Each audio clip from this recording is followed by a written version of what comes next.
Okay, so first I'm gonna discuss or present about the definition of Commonwealth. Elaborate more about the Commonwealth. So the Commonwealth is an organization that involving sovereign nation that established in 1926 to unite all the British colonies. Okay, so this is a group of sovereign states and their dependencies associated by their own choice and linked with common objective and interests. So, the Commonwealth is an traditional English term for political community founded for the common good. So this we could say Commonwealth is a common good. Same meaning. The noun of Commonwealth is meaning public welfare general good, or we could say it as advantage. The term was found in 15th century. The term literally means common well-being. So the British, as the leader, said this organization were formed for the good of everyone. So the British want all the members in this organization get the good or a stable welfare, either from economy, political, or social.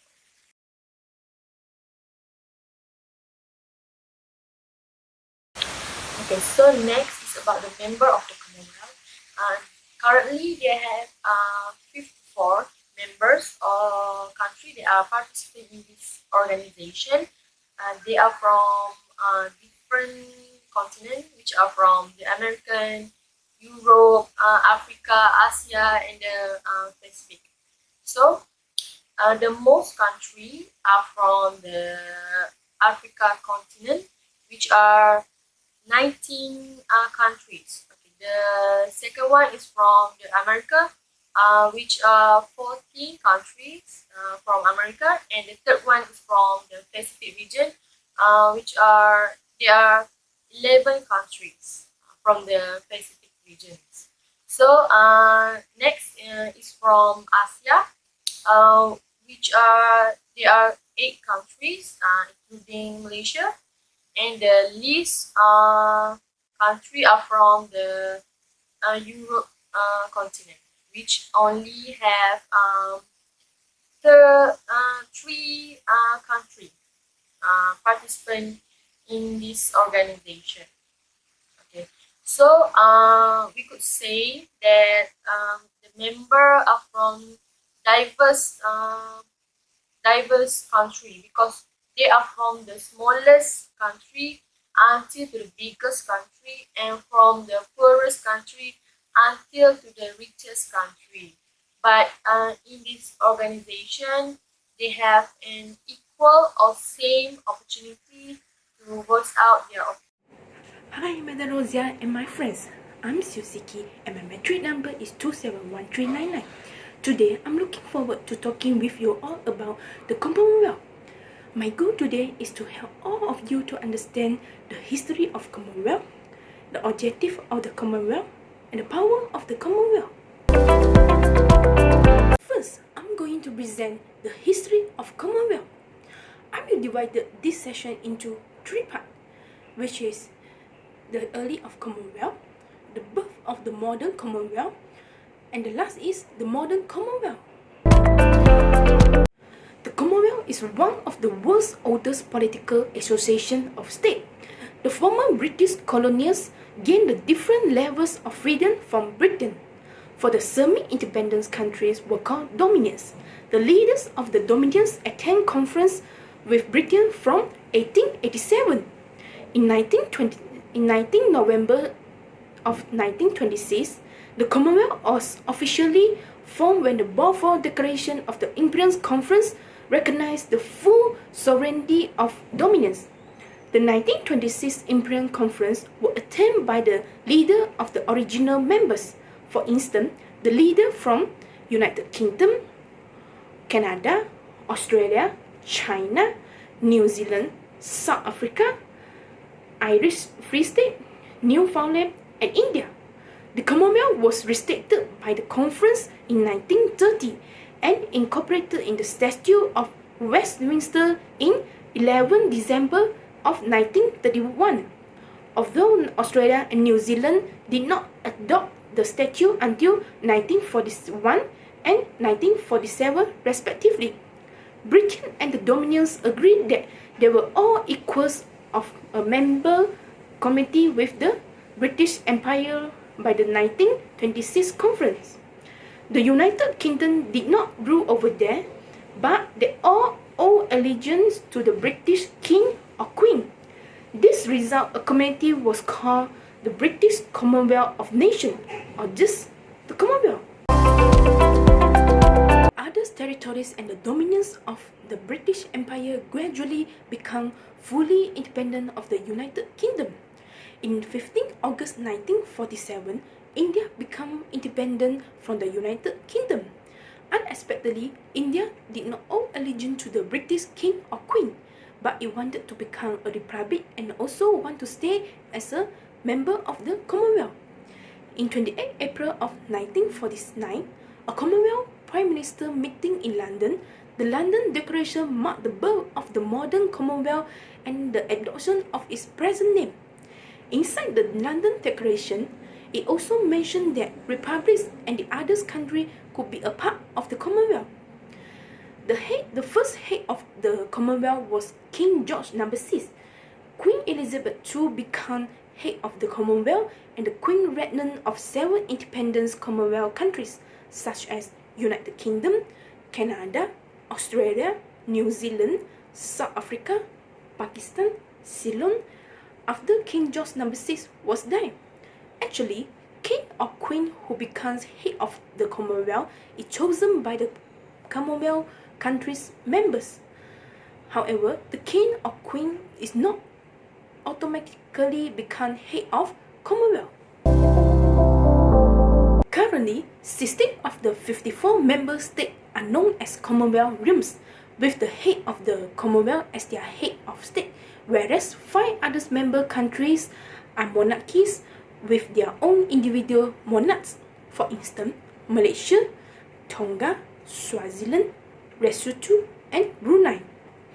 The other 33 are based on republics. The newest member is Rwanda, which joined the Commonwealth on 29 November 2009, while Mozambique is only other Commonwealth member without historical tie to the British Empire. The Commonwealth Secretariat was created in 1965 as a central intergovernmental organization to manage the Commonwealth work.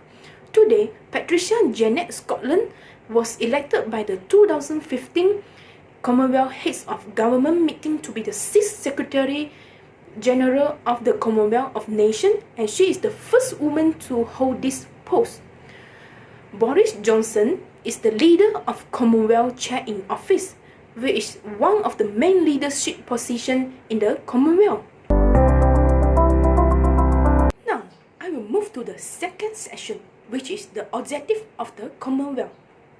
All members of the Commonwealth hold certain common principles, and it's by pursuing these ideals and principles that the Commonwealth is able to influence international societies for the benefit of mankind.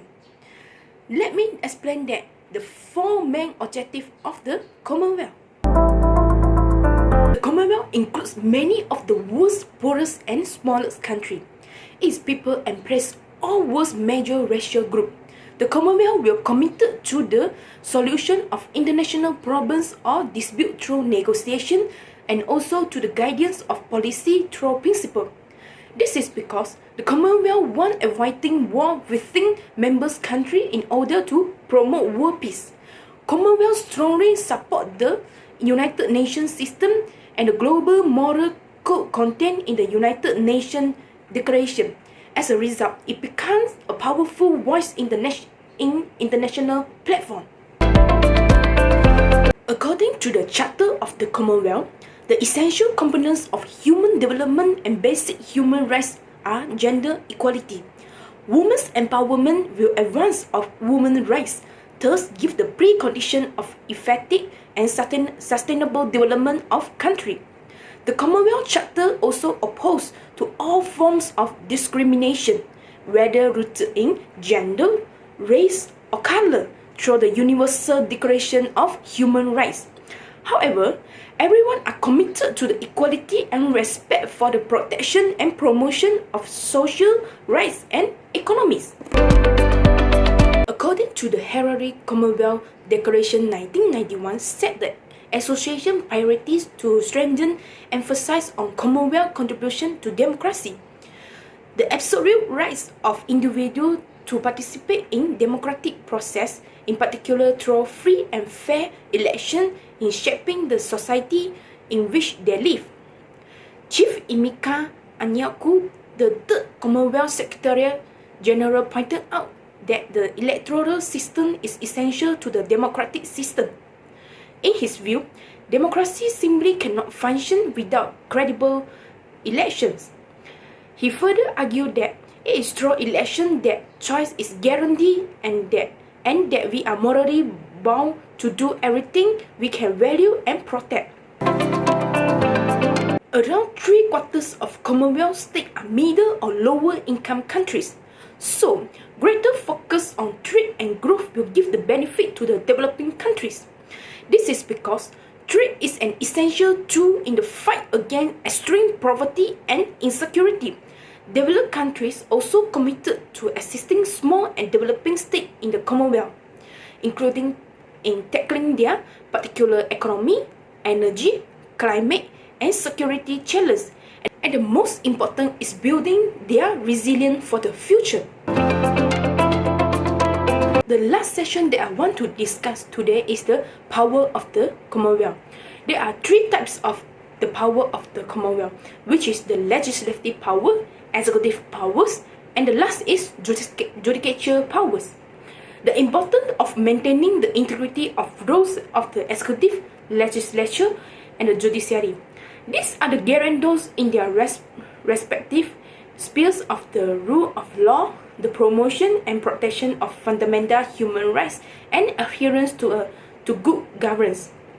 Legislature or parliament, which makes law, while the executive, which administer them, and the judicature, which adjudicates dispute. The legislative power of the Commonwealth shall be vested in the Federal Parliament, which consists of Queen Elizabeth II, a Senate, and a House of Representatives, and which is after that known as the Parliament of the Commonwealth. In the Part 5, Chapter 1 of the Constitution stated that the main legislative powers of the Commonwealth, which is made law on taxation, external affairs, defence, and trade and commerce with other countries and among the states. Section 61 of Australian Constitution provides the general executive power of the Commonwealth due to it is the main sources of the Commonwealth executive powers. Chapter 2 of the Constitution provides for the appointment, number, and salaries of ministers to the executive power of the Commonwealth. In addition, the Commonwealth executive power is exercisable by the Governor-General as the Queen Representative. The Commonwealth judicial powers shall be vested in a federal Supreme Court, to be called the High Court of Australia, and in such other federal court as the Parliament creates in such other courts as it when invests with federal jurisdiction. The High Court consists of Chief Justice and so many other justices, while not less than 2 as the Parliament prescribed. Within the limits of the judicial powers, the Parliament may make laws conferring rights to proceed against the Commonwealth or a state in respect of matters.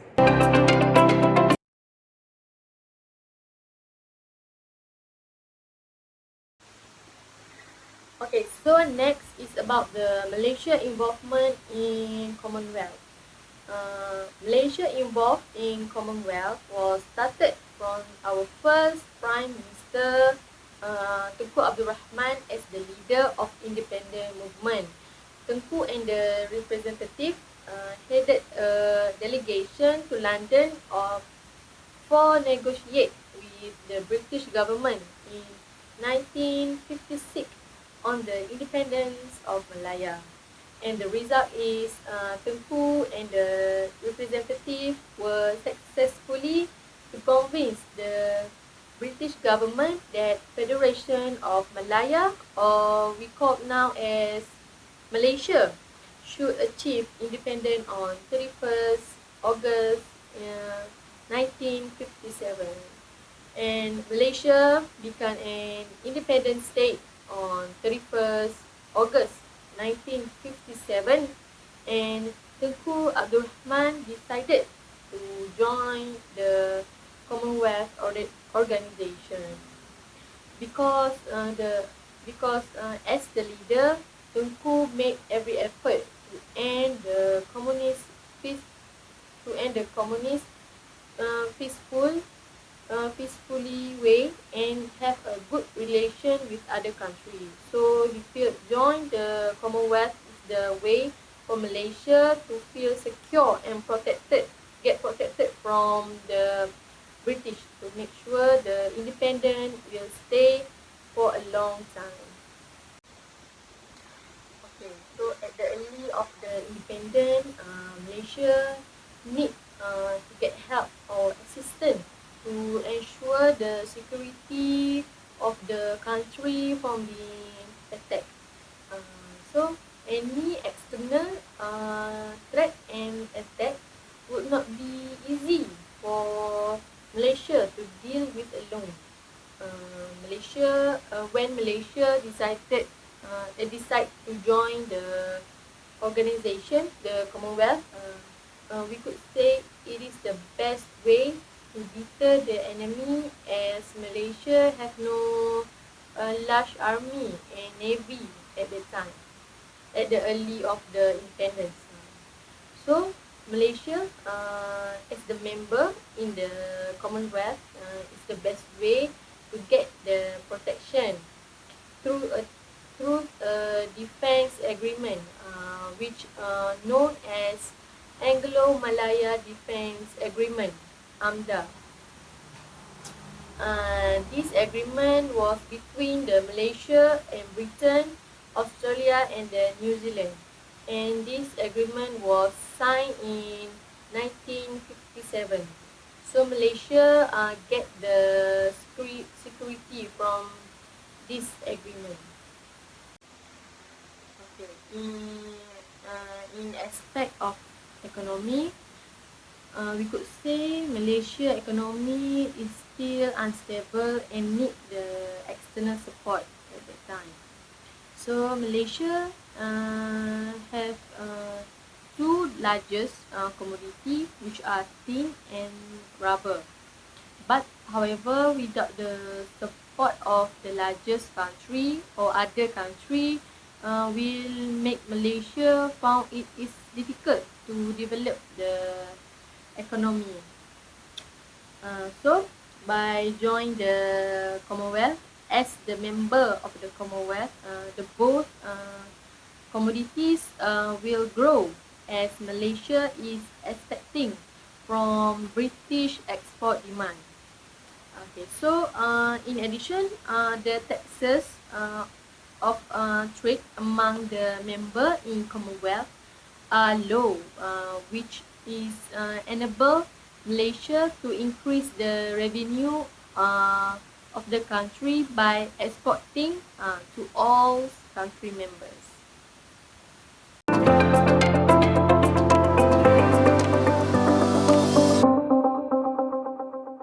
Good day, madam.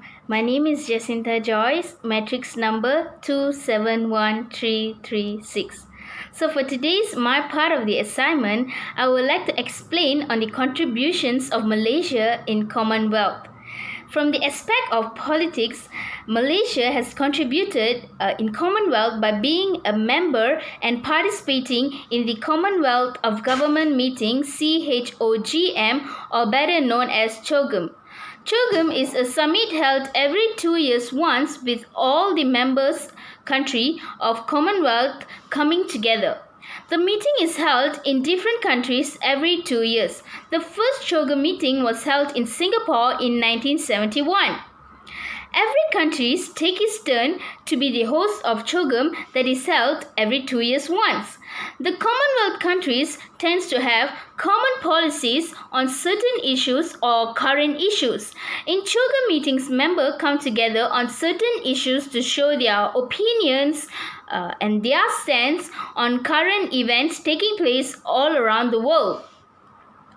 And by this, Malaysia got the opportunity to be the member or the host for the CHOGM meeting from 18th to 24th of October in 1989. Tun Dr. Mahathir was chaired to be the CHOGM meeting host that was held in Langkawi, Kedah. The main issue that was discussed in this meeting was regarding the apartheid policy that was very famous at the time, and this policy was implemented in South Africa. It was regarding the segregation of racial issues in South Africa.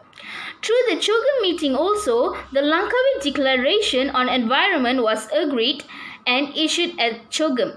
Some of the agreement that was made through this declaration was to prevent dumping of toxic and hazardous substance in the oceans and in developing countries, and to promote public awareness against environmental issues. In the aspect of economy, Malaysia's contribution towards the economic aspect of Commonwealth is Malaysia imposed low taxes to all Commonwealth countries, especially on the exports, where Malaysia exports our goods and goods to Commonwealth countries. This gesture was to bring benefit to all Commonwealth countries, including the rich or the poor country, is to bring beneficial for all the Commonwealth countries. Malaysia also imposed low taxes for Britain at the time. But the pattern changed when British joined the European Union, where the country gave more importance and it focused more on European Union rather than in Commonwealth. And at that time, Malaysia was also more tied down to ASEAN than Commonwealth. So therefore, the privilege of imposing low taxes for Britain was revoked by Malaysia after Britain became the member of European Union. In the aspect of social, Malaysia has contributed in the social aspect in Commonwealth by being the host for the Commonwealth Games that was held in 1998. Malaysia's Prime Minister at the time was Tun Dr. Mahathir, where he himself chaired to be the president of Kuala Lumpur Commonwealth Games Council, and he took the utmost effort for Malaysia to win the bid at the time. Malaysia won the bid in 21st July 1992 to be the host country for the 16th Commonwealth Games, which was held from 11th to 21st September 1998. 1 year before the game, Malaysia was struck down with two catastrophic events. That the first one was the haze problem from the Kalimantan, and the second one was Malaysia faced financial issues where the value of ringgit Malaysia was dropping down drastically. But Malaysia, despite all this, still pursued to be the host of the game the following year. It was a successful game that was hosted by Malaysia, and many volunteers also came to front to be a part of the game at that time of the year. Besides that, the Malaysian government has also been active in giving out free scholarship to study in Malaysia for all Commonwealth countries. Until the recent years, Malaysia has opened up to 10 seats for scholarship for citizens from any Commonwealth countries to study in any public universities in Malaysia. The seats are open for postgraduate studies in Malaysia. Some of the universities that is listed for the scholarships are Northern University of Malaysia, UUM, University of Malaysia, Science University of Malaysia, USM, and International Islamic University, UIA. This scholarship covers the school fees, the accommodations, school trips, and flights to and fro from Malaysia over the recent of the years of the studies of the students here in Malaysia. The scholarship is for about 300,000 per student. This scholarship has given many opportunities to students who could not effort to pursue their education to the next level, that is Masters and PhD. Moving on to the next part of my assignment, I would like to explain on the achievement of Tun Dr. Mahathir to end the apartheid policy in South Africa. The apartheid policy was introduced and implemented in South Africa in 1948. This policy was introduced to separate the development of the country according to citizens' skin color.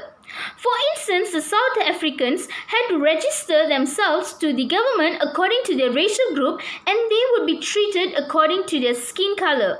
Besides that, their villages was also separated according to their skin color, where the black people were treated unevenly and they only had a small percentage of land given. At that time, Nelson Mandela represented the black people to fight against racism in that country at that time. The scenario that happened in South Africa attracted the attention of people from all around the world. This was due to the racism issue in that country that oppressed the black people of the country. It was in 1985 when Tun Dr. Mahathir decided to support and fight for together with Nelson Mandela for the black people in South Africa. Tun Dr. Mahathir, who always boycotted the previous Chogm's conferences, attended the first one to critique the apartheid policy. Malaysia's foreign policy imposed a direct politic and economic sanction against South Africa. Dr. Mahathir also urged the USA, Japan, West Germany, and Britain to join forces to attack against this policy in South Africa. He also asked for NAM to free South Africa from the apartheid rule by formulating a finance action plan. Malaysia was also a member of the Commonwealth Committee in South Africa to pull apart the apartheid policy and to lift up the sanctions against South Africa. Tun Dr. Mahathir's administration was acknowledged by the TWF's Secretary General for the role played to end the apartheid policy in South Africa. That was one of the major contributions of or achievements by Tun Dr. Mahathir's administration to end the apartheid policy that was implemented in South Africa.